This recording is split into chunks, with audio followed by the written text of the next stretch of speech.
왔는데요. 이사야서 6장 1절로 3절입니다. 구약성경 974쪽에 있습니다. 이사야 6장 1절로 13절 말씀. 974쪽 우리 교독으로 봉독하겠습니다.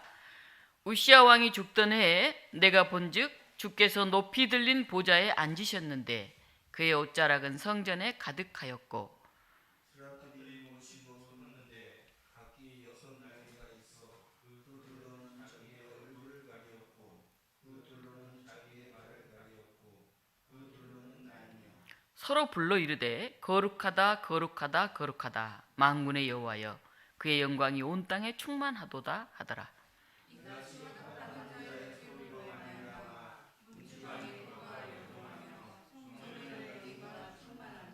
그때에 내가 말하되 화로다 나여 망하게 되었도다. 나는 입술이 부정한 사람이요 나는 입술이 부정한 백성 중에 거주하면서 만군의 여호와이신 왕을 베었음이로다 하였더라.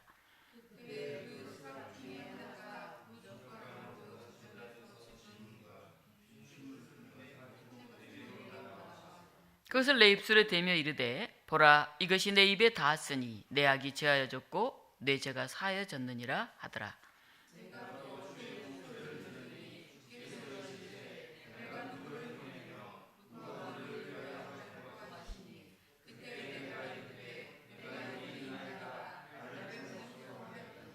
여호와께서 이르시되 가서 이 백성에게 이르기를 너희가 듣기는 들어도 깨닫지 못할 것이요 보기는 보아도 알지 못하리라 하여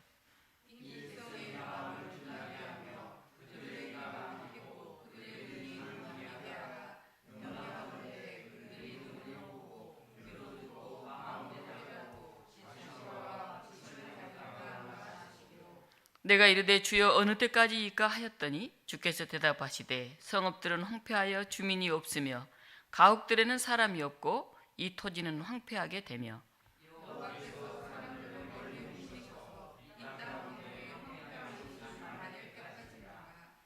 같이 읽겠습니다.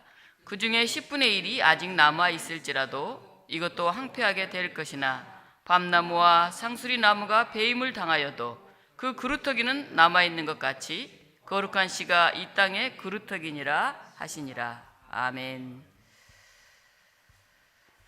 오늘은 총회에서 정한 선교주일입니다.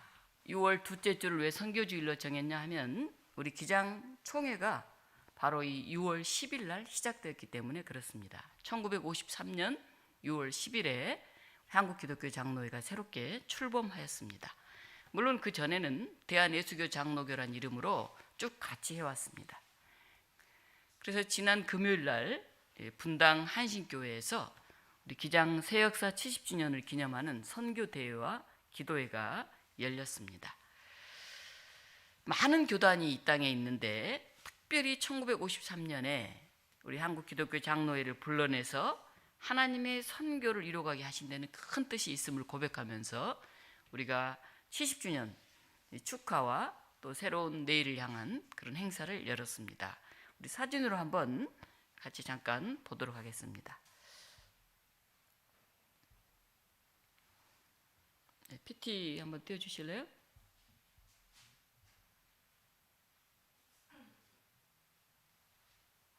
아, 이거 아닌데 사진 있잖아요. 제일 먼저 올려준 사진.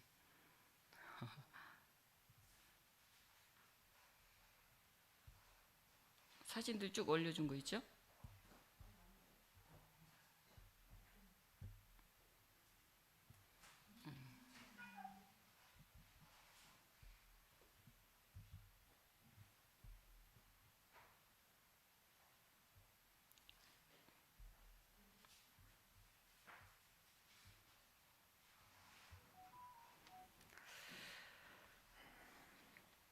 제가 카톡으로 9장 사진 먼저 보냈고 이거는 두 번째 보낸 내용이고 네.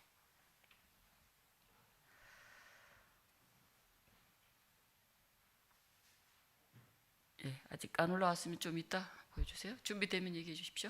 네. 1부 예배를 드렸고요. 2부는 우리가 특별히 기장의 이야기라고 하는 내용으로 복음, 정의, 평화, 생명, 사랑 그런 일종의 연극 비슷한 걸 했어요. 그래서 중간중간에 찬양도 하고 또 율동도 하고, 그리고 3부에 기도회가 열렸습니다. 장장 4시간에 걸친 2시부터 6시까지 진행되었는데, 그 예배당을 꽉 채운 분들이 끝까지 앉아서 함께 뜨겁게 기도하고 또 찬양을 함께 듣고 우리의 70주년을 축하하며 새로움을 나누었습니다. 1953년 당시 남한에 있는 대표적인 신학대학이 하나 있었는데, 그 신학대학이 조선신학대학입니다. 우리 한신대학교의 전신이죠.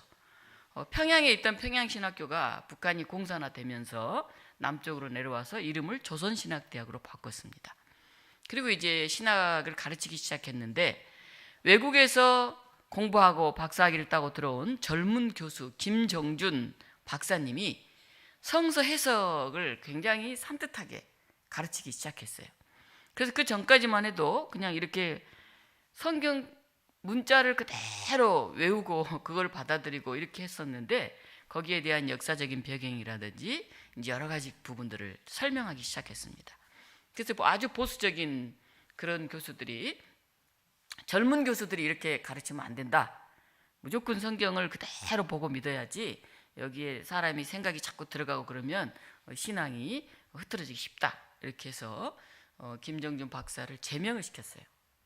그리고 그 밑에서 공부하고 있는, 그런 신학으로 공부를 좀 배웠을 거 아니에요. 그런 목사 후보생들을 다 목사 자격을 박탈을 시켰습니다. 그러니 어떻게 됐겠어요? 교회가 막 들고 일어났죠. 아니, 새로운 시대에 외국에서 다 가르치고 있는 그런 학문을 우리도 배워야지, 옛날에 배우던 식만 가지고 무조건 믿으라고 하면 되겠느냐, 이 젊은 교수님이 가르치는 게 옳다, 이렇게 이제 거기에 뜻을 합하는 분들이 많이 모여 있었는데, 그래서 총회가 2군데서 열렸어요. 김재준 박사님을 제명시키고 목사 후보생들에게 목사 자격을 박탈한 아주 보수적인 사람들이 모인 곳 하나 있었고, 우리는 그걸 받아들일 수 없다 해서 이제 또 다시 모인, 여기를 호원총회라고 그럽니다. 그래서 한국 기독교 장로회는 뭐 교단을 나눠 가지고 무슨 뭐 지방색이라든지 이런 걸로 나눠진 게 아니고, 성경을 어떻게 해석하고 하나님 말씀을 어떻게 증거할 것인가 하는 그 차이 때문에 어찌 보면 쫓겨난 그런 교단이 바로 기독교 장로교입니다. 그래서 기장은 출범하면서 선언문을 발표했는데 이렇게 발표했어요. 우리는 온갖 바리새주의를 거부한다. 형식적이고 그렇잖아요. 율법적이고 그렇게 굳어지는 게 아니라 신앙 양심의 자유, 우리는 그것을 가지고 살아있는 예수 그리스도를 믿음으로 구원받는 그런 복음의 자유 정신을 우리는 실현하겠다. 이제 문자주의, 형식주의에 우리는 갇히지 않겠다, 그렇게 선언을 했습니다. 그리고 당시는 다 외국의 선교사들이 와서 큰 일들을 다 결정하곤 했어요. 그러니까 이제 외국의 힘이 셌죠. 그런데 우리 기장은 자립자조 정신으로 한국 사람들의 한국적인 생각들을 가지고 우리가 주체적으로 시작하겠다, 무조건 외국을 따라가는 그런 방식을 우리는 갖지 않겠다. 그래서 이제 좀 더 자립하는, 신앙으로부터도 경제적인부터도 이렇게 자립하겠다는 그런 선언을 했죠. 그리고 폐쇄적인 교단, 이것만 옳다, 우리만 옳다 하는 이런 생각이 아니라 세계 교회가 하나 돼서 나아가는 그런 에큐메니칼 정신으로 우리는 하나 되어서 나가겠다, 이렇게 표방을 했습니다. 우리 총회장님이 이제 설교를 하면서 진짜가 나타났다, 이렇게 얘기하시더라고요.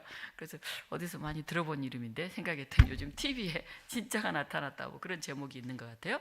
그래서 많은 교단 중에 하나가 아니라 정말 하나님의 말씀에 따라서 어떤 절대적인 권위와 힘에 의해서가 아니라 모든 사람들이 평등하게 민주적으로 독립적으로, 그리고 혼자만 옳다가 아니라 세계교회 어깨를 나란히 하고 가는 그런 에큐메니칼 정치로 나가는 진짜가 나타났다, 우리 총회장님이 그런 얘기를 했습니다. 한번 다 됐으면 한번 볼까요?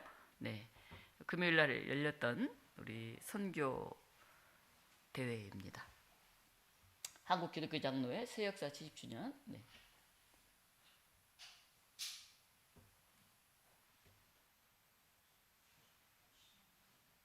안 넘어가요? 네. 우리 부목사님이 찍어놔서 제 모습을 옆에서 찍었네요. 네.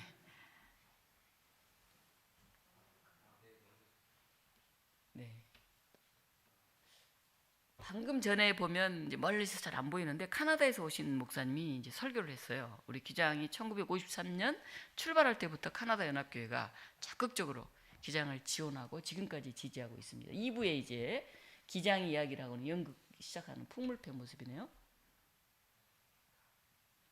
네, 저 뒤에 앞에 나와서 이제 연극하고 또 찬양하는 모습들이 보이죠? 서울 북로에 목사 찬양단이 나와서 찬양하고 앞에서 또 이렇게 무용이라고 할까요? 안무를 하는 모습입니다. 네. 여기는 평화에 대한 인사를 각국의 사람들이 나와서 뭐 네팔, 태국, 그다음에 중국, 베트남, 또 우크라이나 사람들이 전부 나와서 우리는 평화를 이렇게 말합니다 하고 이제 자기 나라 평화의 인사를 소개하는 시간입니다. 예, 다음. 제가 기도회 인도 중에 4분이 기도회를 인도했는데 그 중에 한 꼭지를 맡아서 기도를 인도했습니다. 다음. 예, 마지막 번인데 멋지게 춤추고 있죠. 예, 찬양하는 모습이에요. 찬양하고 기도회 인도하고 하는데 이렇게 해서 새역사 70주년 이 4시간 동안 행사를 진행을 했습니다. 우리 기장은 좀 특징이 있습니다. 하나님의 선교는 사람이 하는 게 아니라 하나님이 하시고 우리는 단순히 거기에 도구로 사용된다 이런 고백을 합니다. 그리고 예수 그리스도가 하셨듯이 하나님은 약한 사람, 주변부에 있는 사람, 소외된 사람 그들을 더 관심을 가지신다. 물론 뭐 부자, 지식인 다 관심을 갖지만 더 약하고 더 병든 사람에게 더 많은 관심을 갖는다. 그래서 그런 약한 사람들에 대한 관심을 기장은 많이 가지고 있어요. 우리 서상중 목사님은 회장 대신으로 출발했지만은 이 산동네에 가난한 사람들을 위한 목회를 일부러 시작을 했어요. 그래서 민중교회라는 이름으로 시작을 했죠. 그리고 해보니까 그게 기장의 정신하고 똑같은 거예요. 그분도 기장 출신이죠. 그래서 내가 대신해서 공부를 했는데 역시 가난한 사람들, 온 교우들이 하나 돼서 너무 이렇게 목사님만 모든 걸 주장하는 그런 게 아니고 교우들과 함께하는 그런 교회는 기장이구나 하는 생각이 들어서 이제 기장으로 교단을 옮겼죠. 그래서 카나다 교회는 기장이야말로 이 시대에 살아있는 교단이다 생각을 합니다. 그래서 교회를 크게 막 세우고 건물을 높이 짓고 부자들이 있는 데로 가야 되겠죠. 그러려면 강남이라든가 신도시라든가 뭐 이런 데로 다른 교단들은 다 가서 교회를 세워요. 그래서 빨리 성장을 합니다. 근데 기장은 세상에 하다 많은 것 중에 행천동 산 꼭대기에 올라가가지고 주차하기도 힘들고 찾아오기도 힘든데 여러 교회를 세우잖아요. 성장을 잘 못해요. 그러니까 기장이 가난한데 어려운 사람들 그런 사람들을 위해서 주로 목회를 하고 있습니다. 그러나 기장은 우리는 예수님이 하신 그 길을 간다 하는 자부심을 가지고 있어요. 그래서 큰 교회 몇천 명 몇만 명 교회를 별로 부러워하지 않아요. 아니 1000명 이상 되는 것은 교회가 아니다. 오히려 그렇게 생각하는 목사들이 많아요. 그래서 최소한 뭐 300명, 500명 정도는 죽지만은 1000명, 10,000명 모이는 것은 어떻게 거기서 얼굴도 모르고 목사님 얼굴도 모르고 교인들 얼굴도 모르는 곳이 어떻게 교회라고 할 수 있겠냐 이런 생각이 많아요. 교회는 서로 얼굴을 알고 모은 교우들이 서로 기도하고 서로를 살피고 정말 가족 같은 것 그것이 진짜 교회다 이런 생각들을 오히려 더 많이 가지고 있습니다. 제가 발제하면서 우리 기장은 단순히 많은 교단 중에 하나가 아니라 시작부터가 가치 중심적인 교단이다 이렇게 이제 발표를 했어요. 가치 중심적이라는 건 뭐냐 하면 경영학에서는 최우선을 돈을 많이 버는 거 거기에 갖지 않고 물건을 많이 파는 거 매출액 증대 거기도 목표를 갖지 않고 시장에 많은 것을 우리 물건으로 다 이렇게 점령하는 거 시장 점유율 확보 여기도 목표를 갖지 않고 가치 이걸 팔음을 통해서 어떤 사람들에게 삶의 가치를 향상시킬 거 요즘 이제 그 생태가 많이 발달하면서 몸에 좋은 무공해 식품이라든가 뭐 이런 게 많이 나오잖아요. 조금 비싸더라도 이제 그걸 사람들이 사기 시작하는 거죠. 그것처럼 우리 기장은 돈 버는 것보다 교회 크게 만드는 것보다 정말 예수 그리스도가 하셨던 일, 옳은 일, 정의로운 일, 사랑의 일 그것을 우리는 하겠다. 그렇게 목표를 두고 시작한 그런 교단입니다.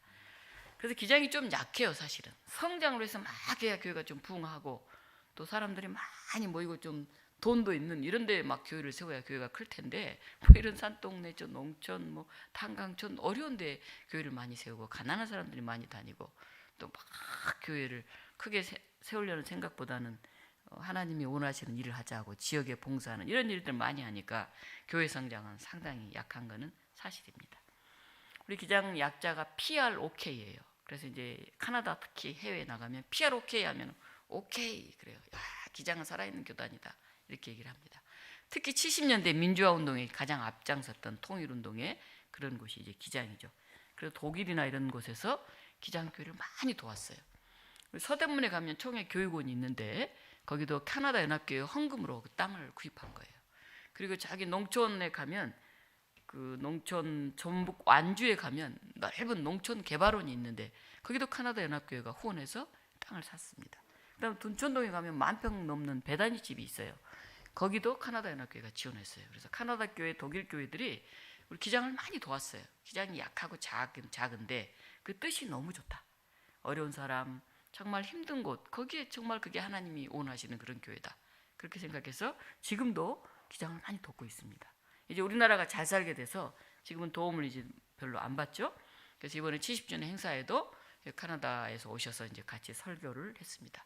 또 캐나다 연합교회에서는 기장에 소속돼서 여기에 적을 두고 캐나다 교회에 가서 목회할 수 있도록 그렇게 자매 교단처럼 활동을 하고 있습니다. 오늘 우리가 봉독한 본문 이사야 6장은 이사야 선지자의 소명 기사예요. 1절에 우시아 왕이 죽던 해에 내가 본즉 주께서 높이 들린 보좌에 앉으셨는데 이렇게 나와 있습니다. 이사야가 환상 중에 하나님을 만납니다. 근데 하나님을 만났던 때가 어떤 때냐 하면 우시아 왕이 죽던 해입니다. 우시아 왕은 남유다의 10대 왕이에요. 16살의 왕이 돼가지고 52년 동안 나라를 다스렸습니다.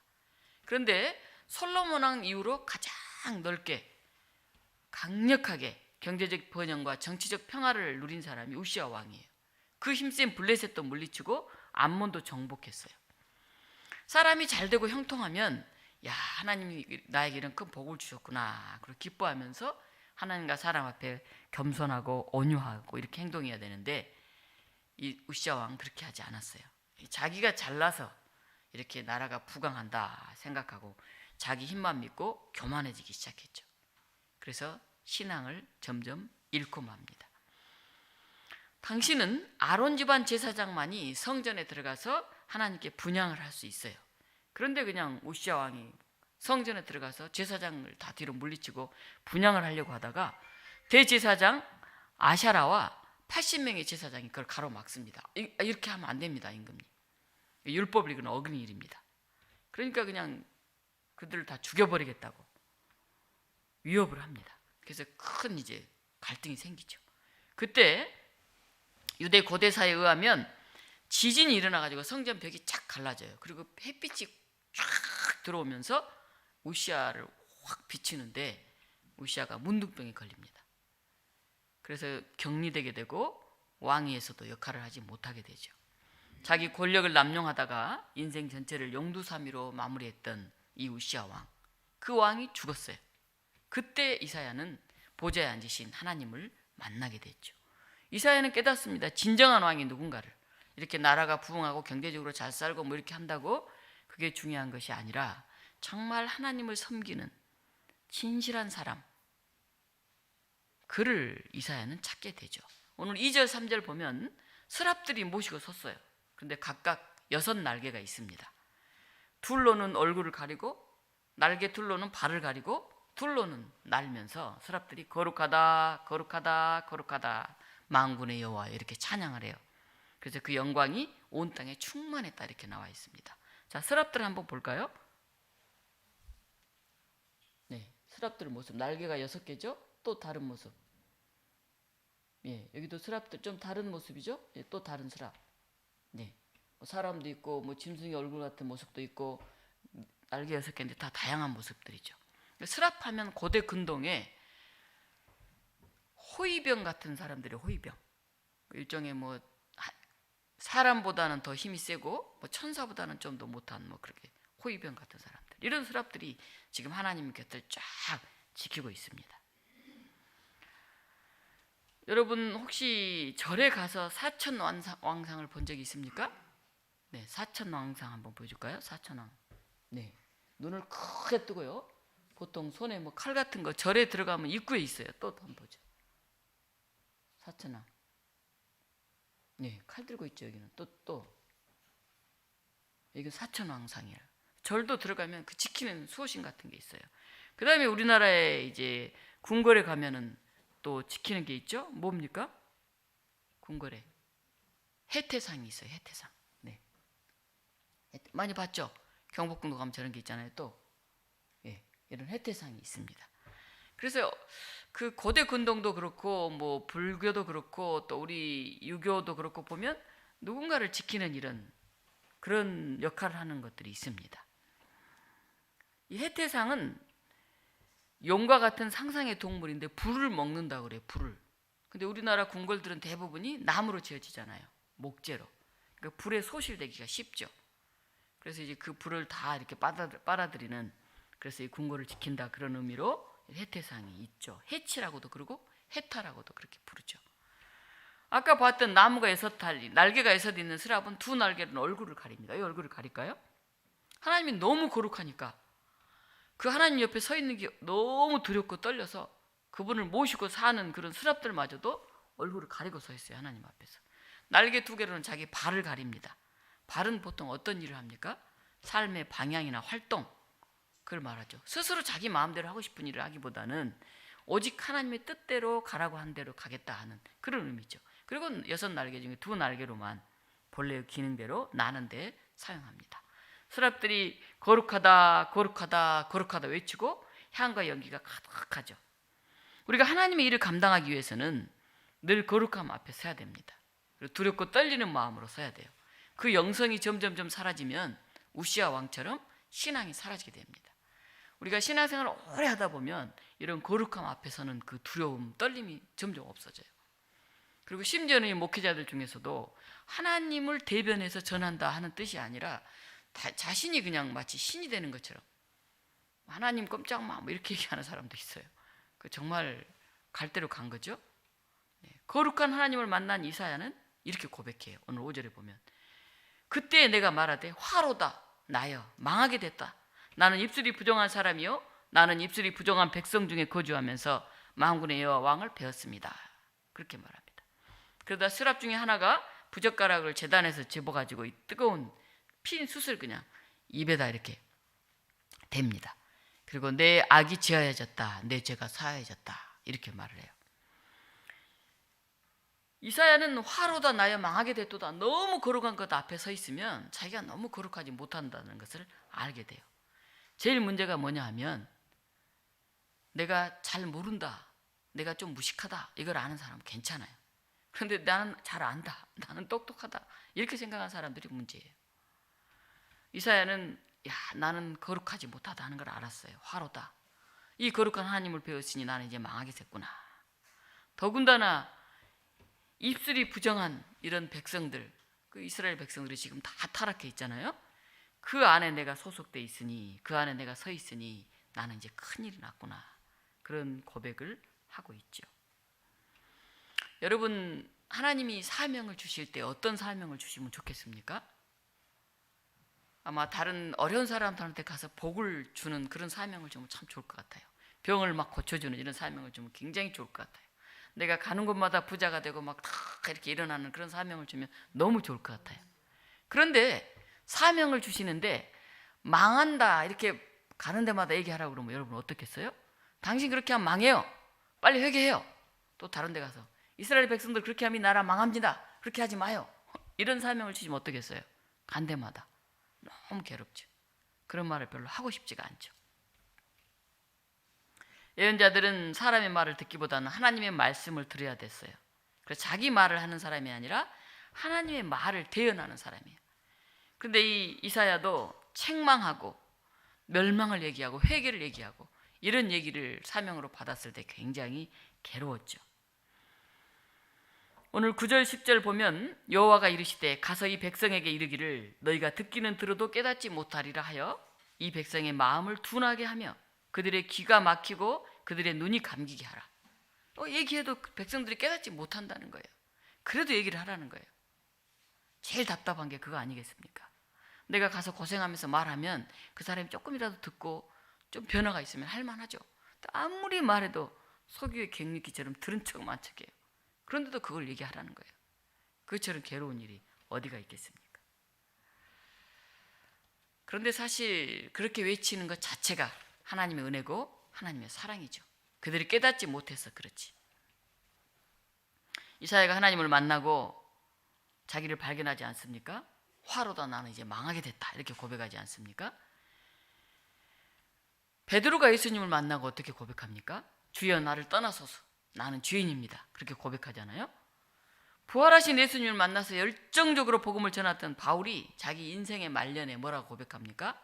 오라 나는 공고한 사람이로다. 이 사망의 몸에서 누가 나를 건져내랴. 나는 죄인 중에 괴수다. 그렇게 고백하잖아요. 이런 깨달은 죄인을 가리켜서 성경은 거듭난 사람이다 그렇게 말합니다. 여러분들이 나는 죄가 많다, 나는 부족한 사람이다 이런 고백이 있다 그러면은 그나마 여러분은 좀 가망이 있어요. 나는 잘났다, 나는 잘한다, 그게 더 문제죠. 성 프란체스코, 마틴 루터, 보네퍼, 마더 테레사 다 성인으로 인정받는 사람들이죠. 공통점이 있어요. 자기 자신들을 죄인이라고 인정하는 사람들이에요. 성 프란치스코의 제자가 어느 날 꿈을 꿨어요. 하늘나라에 가서 보니까 정말 프란치스코의 자리가 좋은 곳에 마련되어 있는 거예요. 성인이니까 다 사람들이 존경하고 사랑하는 사람 아니에요? 그래서 꿈에서 깬 제자가 스승에게 가서 물었어요. 스승님, 하나님께서 천국에 스승님을 위해서 어떤 자리를 준비하셨을 것 같습니까? 하고 물었어요. 자기가 이제 보고 왔으니까. 그러자 프란치스코가 말했어요. 그래, 나는 아마 천상에서도 허드렛 일하는 그런 자리일 거야. 그렇게 말했어요. 나는 겉보기와는 달리 사실 그렇게 거룩한 사람이 아니야. 그러자 제자가 말했어요. 아이고 선생님 하는 사람이 어디 있다고. 지나친 겸손은 교만이에요, 교만. 그러자 프란치스코가 또 이렇게 말했습니다. 내 안에는 거짓말하는 내가 있고 내 안에는 정말 보잘것없는 욕심 많은 그런 내가 있다. 하나님께서 성령의 두루마리로 나를 이렇게 감싸주시기 때문에 내가 이렇게 일을 하고 사람들이 온갖 추한 나의 속을 보지 않고 이렇게 겉모습을 볼 수 있기 때문이지 정말 나는 그렇게 거룩한 사람이 아니다. 나는 정말 죄인이기 때문에 하나님 앞에 엎드릴 수밖에 없다. 프란치스코가 이렇게 얘기를 했다고 합니다. 깨달은 죄인. 오늘 우리가 성령 강림 절기 후에 두 번째 주일을 지키면서 또 우리 기장 세역사 70주년 우리 총회 선교주의를 지키면서 우리는 어떤 자리에 서 있는지 우리를 돌아봤으면 좋을 것 같습니다. 완악한 백성들 향해 외쳐야 하는 실패할 것 같은 명령, 감당하기 힘든 명령이지만은 그 명령을 받아들이면서 이사야가 묻습니다. 11절이에요. 주여 어느 때까지입니까? 그렇잖아요. 이게 너무 힘드니까 언제까지 일을 계속해야 되냐고 묻습니다. 주님이 말씀하시죠. 성읍들은 황폐하여 주민이 없고 가옥들에는 사람이 없고 이 토지는 황폐하게 될 것이고 사람들을 멀리 옮겨서 이 땅 가운데 황폐한 곳이 많을 때까지다. 거의 멸망할 때까지 그렇게 외치라는 거예요. 이렇게 아무도 마음을 열지 않고 귀를 닫고 눈을 감고 있는데도 그걸 외치라는 거예요. 그런데 마지막으로 하나님이 말씀을 하십니다. 밤나무와 상수리나무가 배임을 당하여도 그루터기는 남아있을 거다. 그 거룩한 씨가 이 땅의 그루터기다. 마지막 소망을 하나 주세요. 이 나라 망할 때까지, 백성들 다 끌려갈 때까지 이 하기 힘든 일을 네가 계속해야 된다. 그러나 결코 끝이 아니다. 나무가 다 베어지고 땅이 다 황폐화되어도 결코 그루터기는 남아있을 것인데 거기서 거룩한 씨가 돋게 될 것이다. 그런 약속을 하나님이 주십니다. 오늘 우리가 마음의 문을 열고 그루터기를 보면서 기다릴 수만 있다면, 오시는 하나님의 발소리에 귀를 기울일 수만 있다면 그 나라의 복음을 전하는 사람들을 알게 되면서 함께 인내하고 기뻐하게 될 것입니다. 우리 어린 왕자에 나오는 그림을 하나 볼까요? 네. 무슨 그림 같습니까? 모자. 네. 코끼리예요? 저 오른쪽 끝에 뭐가 있나요? 눈이 하나 있어요? 눈이 하나 있죠? 뱀이에요, 뱀. 방금 코끼리라고 말한 사람이 반은 맞아요. 다음 그림을 볼까요? 뱀이 코끼리를 삼켰어요. 그래서 뱃속에 지금 사귀고 있어요. 그게 이제 어린 왕자가 어른들한테 이 그림을 앞에 그림을 보여주면서 내 그림 무섭지요? 그러니까 어른들이 아니 모자가 왜 무서워요? 그렇게 대답했어요. 그러니까 어린 왕자가 아 모자 아니에요. 지금 보아 구렁이가 큰 보아 구렁이가 뱃속에 코끼리를 삼켜갖고 사귀고 있어요. 그렇게 말했어요. 우리가 보이는 것만 보면 정말 그 안에 뭐가 있는지를 알지 못하면 우리가 바로 살기가 어렵죠. 우리가 신앙생활을 한다는 것, 그리고 어찌 보면 이 작은 교회를 지킨다는 것, 그리고 이 땅에 기장인으로 살아낸다는 것, 그것이 어떤 의미가 있는가 우리가 다시 한번 고민하고 생각해야 됩니다. 마음의 문을 열고 우리가 그 안에 있는 그 그루터기 다 베어지고 아무것도 없는 것 같지만 그 안에 있는 씨앗을 우리가 볼 수가 있다고 한다면 우리의 새 역사 70주년은 굉장히 기쁘고 가슴 벅찬 출발이 될 것입니다. 척박한 땅 행천동에서 우리가 오늘 여기까지 왔습니다. 메마르고 힘든 게 문제가 아니에요. 오히려 배부르고 살만한 것이 더 문제가 될 수가 있습니다. 우리나라가 부강하고 경제적으로 잘 살게 되면서 사람들은 이제 신앙을 별로 갖지 않아요. 더 이상 하나님을 부르지 않아요. 그래서 불신, 믿음이 없는 시대입니다. 오히려 우리가 가난하고 배고프고 작고 힘들 때 눈물로 기도하면서 그 고난을 함께 감당해 가면서 하나님의 음성을 들을 수가 있습니다. 오늘 성령 강림절 후 둘째 주일에 우리가 두렵고 떨리는 경건함으로 우리 얼굴을 가리고 하나님이 보내시는 대로 가겠다는 우리의 발을 가리고 그리고 날개를 크게 날개짓하는 그런 우리 모든 교우들이 되었으면 좋겠습니다. 주여 내가 여기 있습니다. 나를 보내소서. 그 고백으로 나아가는 한국기독교 장로회 독립문 교우들이 되시기를 주님의 이름으로 축원합니다. 기도하겠습니다. 좋으신 하나님, 이 한국 땅에 기독교 장로회 교단을 세워주신 지 벌써 70주년이 지났습니다. 우리가 작은 교단이지만은 교회를 크게 세우고 하나님과 같이 위대한 부흥사를 만드는 데 노력하기보다는 어렵고 힘든 이웃들과 예수님처럼 함께하고 성도들이 주인공들로 서서 하나님 나라를 위해서 나아갈 수 있는, 아니 우리 교회를 넘어서서 믿음이 없는 지역과 나라와 세계의 모든 이들을 품는 그 일에 누구보다도 열심인 교단이 우리 기독교 장로교단입니다. 특별히 카나다와 독일 교회가 우리를 위해 기도하며 지금까지 한 걸음으로 걸어왔습니다. 하나님, 이제 우리가 더 성장하게 하시고 저희가 더 어렵고 연약한 이들을 사랑할 뿐만이 아니라 우리나라보다 더 작은 나라들, 아프리카 정말 굶주림 가운데 있는 나라들, 전쟁 가운데 있는 나라들, 그들을 품을 수 있는 저희들이 되게 하여 주시옵소서. 예수 그리스도 이름으로 기도하옵나이다. 아멘.